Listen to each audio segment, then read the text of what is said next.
Hello everyone, मी आहे Nanda Naik. Fashion नीट मध्ये तुमचं सर्वांचं मनापासून स्वागत आहे.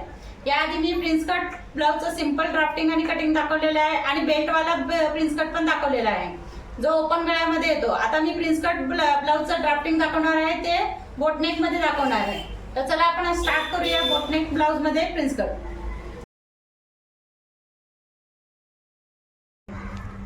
बघा, तर आपण हे आता वरती आपण अर्धा इंच शोल्डर साठी लाईन मारलेली आहे.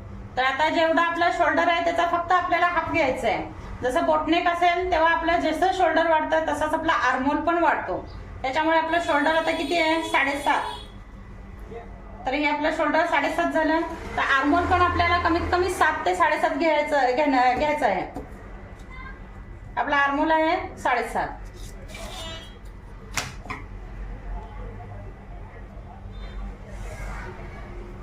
हा झाला आपला आर्महोल.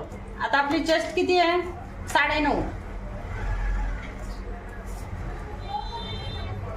9.5 चेस्ट. त्याच्यानंतर 1.5 इंच आपलं मार्जिन.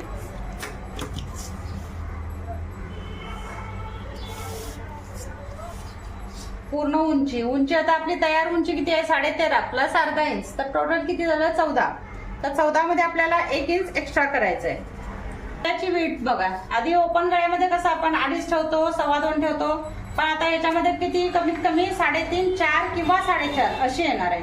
तर 4.5 असेल तर पूर्णपणे ब्रॉड बनतो गळा आणि 4 असेल तर नॉर्मल होतो. तरी पण मी 4.5 ठेवणार आहे, कारण मी मागे पुढे 3चा नेक ठेवणार आहे.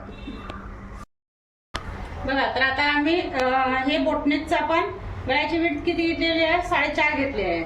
तर फ्रंट आणि बॅक मी 3चा ठेवणार आहे गळा. तर हा गळा 3चा आपण बोटनेक मध्ये सेट द्यायचा आहे. हा झाला आपला फ्रंटचा गळा. वरती जसं आपण अर्धा इंच मार्जिन सोडलेलं आहे तसं पूर्णपणे वरती जॉईंट करायचं आहे. जेव्हा आपलं शोल्डर वाढतं तेव्हा आर्महोल पण वाढतो आणि त्याच्याबरोबर आपलं शोल्डर अर्धा इंच डाऊन पण होतं. हे नेहमी बोटनेक आणि कॉलरच्या गळ्याला अर्धा इंच डाऊन करणे गरजेचं आहे. आता याच्यानंतर जसं आपण आर्महोलला सेट द्यायचा आहे. शोल्डर पासून आपल्याला टक्स पॉइंट घ्यायचा आहे. टक्स पॉइंट आपला आहे 9.5 आणि ही आपली पूर्ण उंची झाली आहे. तर ह्या दोन्हीच्या सेंटरला एक पॉइंट मारायचा आहे. 1, 2 आणि 3 लाईन आपल्याला जॉईंट करायचे आहे. या 3 लाईन झाल्या. जी पहिली लाईन आहे ती टक्स पॉइंट आहे आणि शेवटीची आहे ती आपली पूर्ण उंची आहे. तर आता बघा, टक्स पॉइंट आहे तिथं आपल्याला 4.5 पूर्ण घ्यायचं आहे. मी मार्जिन पूर्ण पकडून घेतलेलं आहे. काचपट्टी उपपट्टीसाठी काहीही सोडलेलं नाही, कारण मी हा फ्रंटला पॅक ठेवणार आहे त्याच्यासाठी. नंतर इथून 3.5, इथून 3.5. आता जे आपल्याला आर्महोलच्या साईडला जे कटमध्ये ठेवणार आहे ते कमीत कमी 5 ते 5.5 इंचावर ठेवायचं आहे आपल्याला.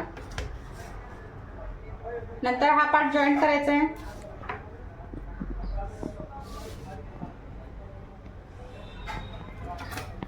त्याच्यानंतर आपल्याला जो टक्स द्यायचा आहे तो कमीत कमी 2 ते 2.5 इंचाचा. तर मी हा सिंगल असल्यामुळे 2.5 इंचाचा देणार आहे. त्याच्यानंतर ही लाईन आपल्याला ड्रॉ करायची आहे. आता जे पॉइंट आहेत आपल्याला त्याच्या खालती आपण कमीत कमी अर्धा इंच एक्स्ट्रा वाढवायचं आहे. आता आपल्याला याला सेप द्यायचं आहे.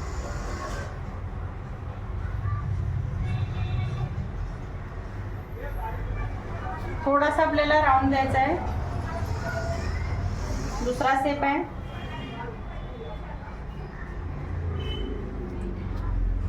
त्याच्यानंतर जसं आपण इथं टक्स पॉइंट दिलेला आहे तसंच इथं 1.25 इंचाचा पण आपण घ्यायचा आहे, कारण आपल्याला पफ जास्त बनवायसाठी हा टक्स पॉइंट द्यायलाच लागतो 1.25 इंच. आणि इकडं 2 ते आपल्याला आहे 2.5 इंच. आता ही पूर्ण लाईन ड्रॉ करायची आहे. त्याच्यानंतर आपली कमर किती आहे? कमर 7 आहे. तर आपल्याला पूर्णपणे इथून मोजायचं आहे. आपलं इथून कट होणार तर आपल्याला याला मार्जिन पण सोडायचं आहे, कारण आपल्याला जेव्हा आपण शिलाई मारतो त्याच्यासाठी मार्जिन पण हवं असतं.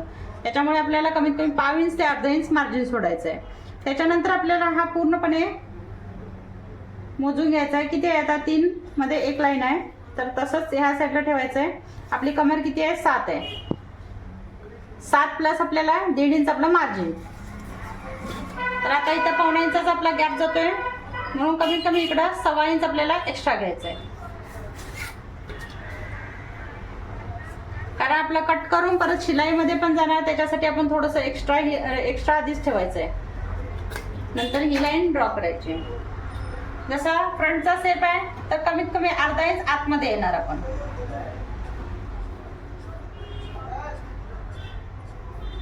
हा पॉइंट याला जॉईंट होणार.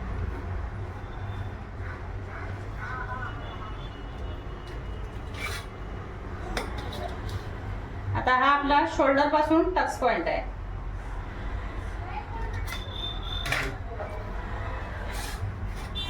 नंतर जे आपण खालती अर्धा इंच सोडलेलं आहे ते ह्या लाईनला आपल्या जॉईन करायचं आहे, आणि ह्या साईडला जे सोडलेलं आहे ते ह्या लाईनला जॉईन करायचं आहे. तुम्हाला स्ट्रेट पाहिजे असेल तर स्ट्रेट पण घेऊ शकताय किंवा क्रॉस पण ठेवू शकता. बघा हे आता ड्राफ्टिंग झालेलं आहे. आपला अर्धा इंच मार्जिन, शोल्डर आहे आपलं 7.5, आर्मोल 7.5, छाती आहे आपली 9.5 प्लस 1.5 इंच मार्जिन घेतलेलं आहे. आपल्या गळ्याची विड्थ आहे पूर्णपणे, गळा रुंदी 4.5 इंच, आणि जो फ्रंटचा मी गळा घेतलाय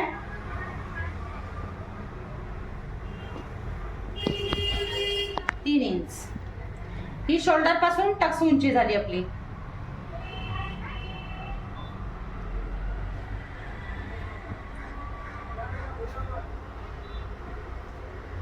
साडे 9 टक्स उंची घेताना नेहमी आपल्या शोल्डर पासूनच पॉइंट पर्यंत घ्यायची आहे. आता जे आपला टक्स पॉइंट येतो तिथून आपल्याला हा गॅप आहे 4.5, त्याच्यानंतर 3.5 आणि खालती पण 3.5. बघा तर 1 2 3 पॉइंट झाले, आणि इथून वरून शोल्डर पासून आपल्याला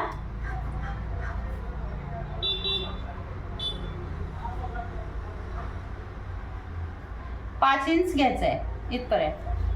त्याच्यानंतर आपल्याला 1.25 इंचाचा गॅप द्यायचा आहे. आता 1 2 3 4 पॉइंट हे आपल्याला राऊंड मध्ये जॉईन करायचे आहेत. त्याच्यानंतर आपण इथं 1.25 इंचाचा गॅप देणार, आणि हा जो टक्स आपला पॉइंट आहे तो कमीत कमी 2 ते 2.5 इंचाचा. तर मी इथं 2.5 इंचाचा दिलेला आहे.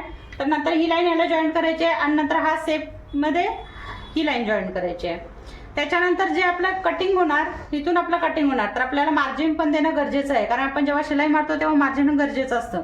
तर हे मार्जिन सोडलेलं आहे. मार्जिन सोडून जे आपल्याला एक्स्ट्रा आहे त्याच्यामध्ये आपल्याला कमरेचा 4था भाग प्लस आपल्याला मार्जिन द्यायचं आहे. आता आपली कमर किती आहे 7, तर प्लस ह्याच्यामध्ये 1.5 इंच. हा जो गॅप आहे तो मायनस होणार, तर बाकी जे टोटल आहे ते आपला 7 + 1.5 इंच व्हायला पाहिजे. आता इथं आपण 1.25 इंच आपण एक्स्ट्रा घेतलेला आहे.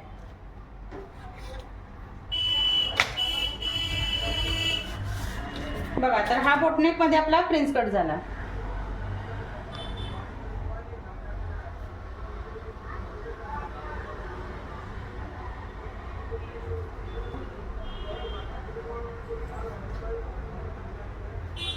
आणि हे जे आहे ते फ्रंटला आपल्याला समोरच्या साईडला फक्त अर्धा इंच घ्यायचं आहे.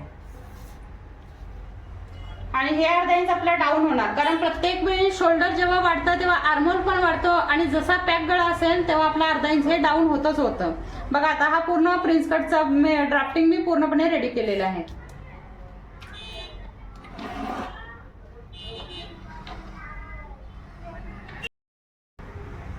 बघा तर आता हे ड्राफ्टिंग आपलं पूर्ण रेडी आहे. तर आता मी कटिंग करून दाखवते.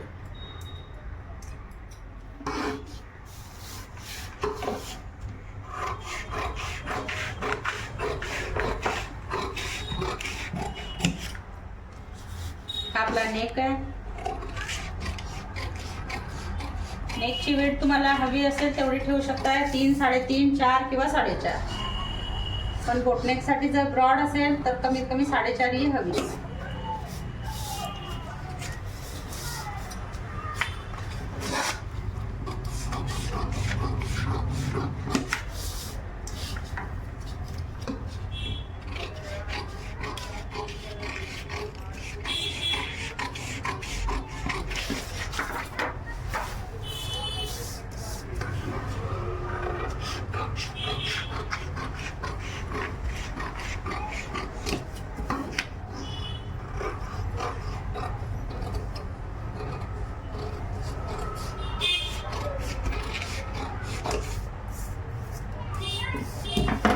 आता हे माझं कटिंग पण रेडी आहे.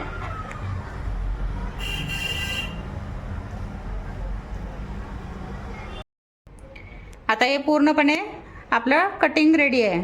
जर हा तुम्हाला व्हिडिओ आवडला तर प्लीज लाईक आणि सबस्क्राईब करायला विसरू नका आणि कमेंट बॉक्समध्ये मला नक्की सांगा की हा व्हिडिओ कसा बनलेला आहे.